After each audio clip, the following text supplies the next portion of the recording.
दोस्तों, आज की कहानी है जब पत्नी को हुआ ब्राह्मण होने का गर्व, तब पति ने क्या किया। कहानी पसंद आए तो वीडियो को लाइक और सब्सक्राइब जरूर करना। लेकिन वह उस समय हैरान परेशान हो गया जब तनु से पूछकर उसने घर में एक पार्टी रखी जिसमें उसकी महिला मित्र भी शामिल हुई थी। तनु ने उन सबको अच्छे से अवगत की। राजेश ने जो वह सोचने पर विवश हो गया, क्या वाकई तनु बदल गई थी। राजेश अप्रत्यक्ष तो लैपटॉप या ईमेल पर पढ़ रहा था, लेकिन उसके कान अपनी पत्नी तन्वी और बच्ची स्नेहा और यश की बातों की तरफ लगे थे। बातों के साथ तन्वी सबके टिफिन पैक करती जा रही थी। स्नेहा ने कहा, माँ आज ऑफिस से आने में देर हो सकती है। ओह, फिर क्यों? आज बहुत काम है। 8 बजे भी निकली तो ठाणे पहुँचते पहुँचते 11 बज तो ही जाएंगे। मेरा डिनर मत बनाना, ऑफिस की कैंटीन से ही कुछ खाकर निकलूंगी। क्या मुसीबत है, ऑफिस आना जाना कितना मुश्किल होता जा रहा। फिर मुंबई में इससे पहले तो वर्क फ्रॉम होम था, तो कम से कम आस पास तो रहती थी स्नेहा। कोई कुलीग नहीं था जिसके साथ तुम जा पाओ। नहीं माँ, मैं यहाँ सबसे दूर रहती हूँ, ठाणे में। कितना अच्छा होता है, तुम्हें कोई कंपनी मिल जाती तो। कल तो मैंने नरीमन पॉइंट पहुंचकर श्रेयर को फ़ोन किया कि मेरा बैग लैपटॉप और बाकी सामान से भरा हुआ है और मेरे पैर में भी दर्द है, प्लीज़ मुझे लेने आ जाओ। तो बेचारा अपनी गाड़ी लेकर ऑफिस से मुझे स्टेशन लेने आया। नहीं तो टैक्सी स्टैंड तक जाते जाते मेरे कंधे का बुरा हाल हो जाता। या तो अच्छा हुआ तुम्हें कुछ आराम हो गया होगा। यश ने स्नेहा को छेड़ने को कोशिश की। ओहो दीदी, तो श्रेयस लेने आया। तन्वी ने डपटा, चुप रहो, बकवास मत करो। लेने आ गया तो क्या हुआ, दोस्त है उसका।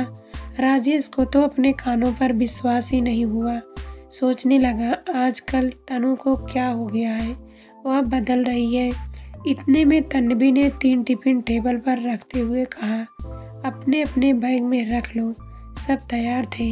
तीनों ने मास्क निकाल कर पहने और निकल गए। राजेश और स्नेहा अपने अपने ऑफिस के लिए, यश 12वीं में है, वह स्कूल के लिए। अब कई महीनों बाद फिर फिजिकल क्लास शुरू हो गई थी। घर से निकलकर राजेश अपनी कार निकालने के लिए पार्किंग की तरफ बढ़ गया। स्नेहा स्टेशन जाने के लिए ऑटो और राहुल अपनी स्कूटी पर निकल गया। राजेश का ऑफिस बस 10 मिनट की दूरी पर था। वह रास्ते भर यही सोचता रहा कि कहाँ तो तन्वी हमेशा किसी भी लड़के को साथ देखकर बिदक जाती थी और स्नेहा सीए कर रही है। वह आर्टिकल शिल्प के नरीमन पाइप अपने ऑफिस जाती है और तनु कितने आराम से पूछती रहती है कि स्नेहा को आने जाने का कोई साथ मिला या नहीं। यही नहीं, स्नेहा अपने ऑफिस और कॉलेज के दोस्तों के बारे में बताती है तो तनु कितने उत्साह से सुनती है उसकी बातें। और अब तो यश जब अपनी किसी क्लासमेट से फ़ोन पर लंबी बातें करते हैं, तब भी तनु कुछ नहीं कहती। गाड़ी चलाते हुए राजेश को कितनी ही बातें याद आ रही थी। लॉकडाउन से पहले एक बार राजेश को ऑफिस के किसी काम से बांद्रा जाना था। राजेश ने तन्वी को बताया था, तनु आज बांद्रा जाना है, एक मीटिंग है, अपनी गाड़ी नहीं ले जा सक रहा है। ऑफिस से सिम्मी को भी जाना है, वहीं अपनी गाड़ी निकाल रही है, उसी के साथ चला जाता हूँ। राजेश को आज भी तन्वी की ओर जलती निगाहें याद है। तन्वी ने कहा था, क्या ज़रूरत है, आप अपनी कार से ही जाइए, मुझे कभी पसंद नहीं आएगा आपका किसी के साथ जाना। राजेश झुंझला गया था, यह क्या बचपना है तनु, या मुंबई है। कुलीग्स का साथ आना जाना आम बात है और अब तो यह तय हो चुका है कि कार वो ले जा रही है। अब मैं यह कैसे कहूँ कि मैं अपनी कार से जाऊँगा, तुम अपनी कार से जाओ। कारण क्या बताऊँगा कि मेरी पत्नी को यह पसंद नहीं है। तन्वी ने उस समय और कुछ नहीं कहा था, बस आंखें भर आई थी उसकी ओर। वह सिम्मी यादों के साथ चला तो गया था, लेकिन पूरा दिन उसका काम में दिल नहीं लगा था। जानता था कि आज तनु पूरा दिन उदास रहेगी। तनु को उसका किसी महिला सहकर्मी के साथ आना जाना पसंद नहीं है, खास तौर पर सिम्मी के साथ, जिसको वह जात की निगाहें से भी देखती है। वह भी ऐसी स्थिति से बचने की कोशिश करता है, लेकिन क्या करे, ऑफिस में लड़कियां महिलाएं भरी हुई हैं।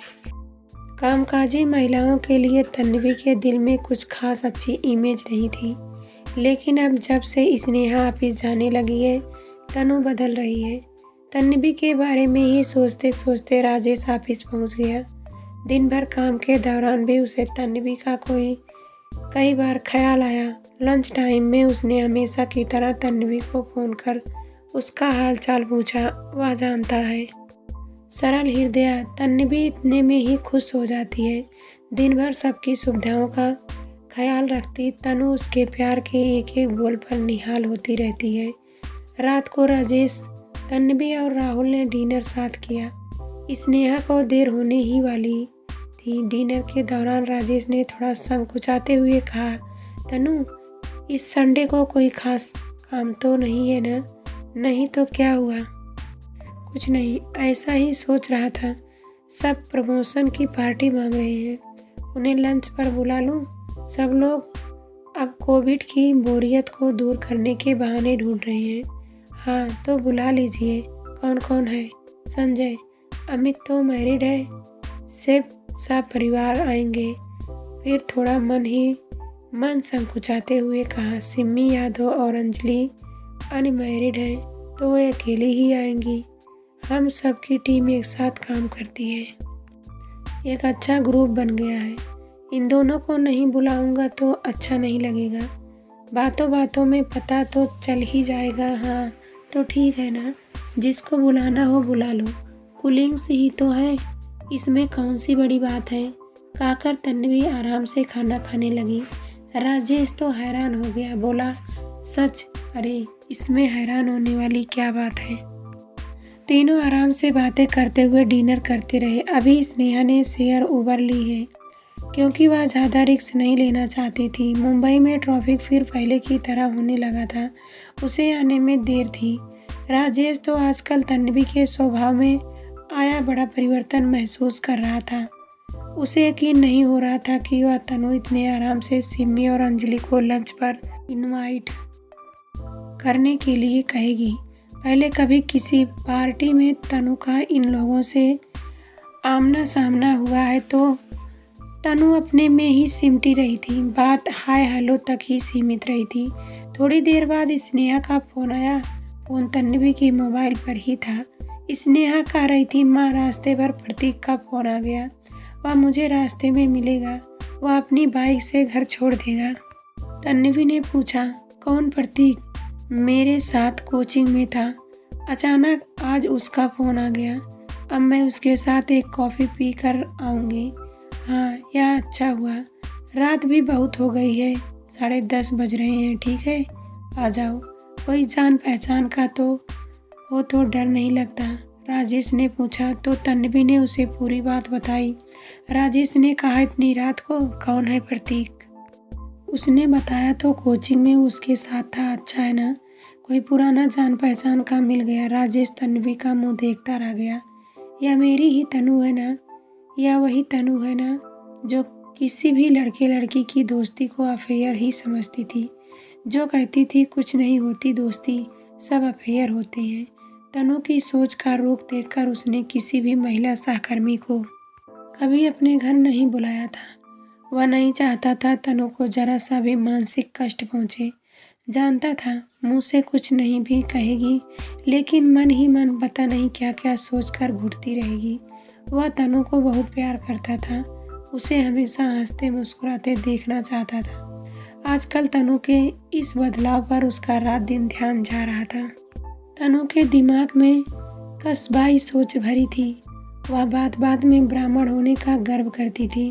औरतें आज़ाद नहीं रहे, यह भी उनकी सोच थी। पापा, प्रतीक घर तक ही छोड़ गया है। तन्वी ने कहा, ठीक है, बहुत अच्छा किया उसने। संडे को राजेश के सब सहकर्मी लंच पर आए।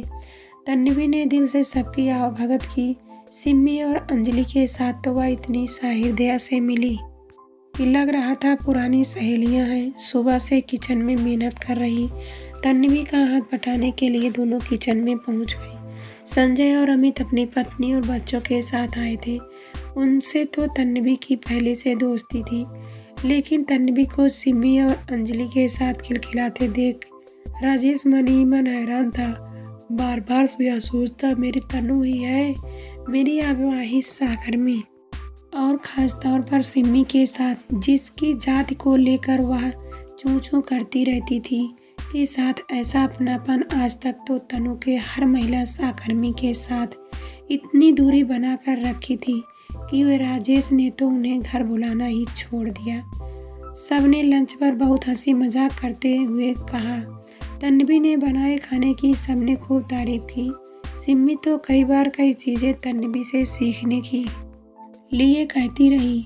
राजेश का मुंह खुला रह गया जब तन्वी ने नरमी से कहा, अरे यह सब बनाना कोई बड़ी बात नहीं है, जब खाने का मन हो आ जाना, इस बहाने कितना भी हो जाएगा। अंजलि ने कहा, सच आज घर का खाना खाकर मम्मी के हाथ के खाने की याद आ गई। हम लोग तो मेड का बनाया खाकर बोर हो गए हैं। अंजलि और सिमी दो और लड़कियों के साथ फ्लैट शेयर करके रहती थी।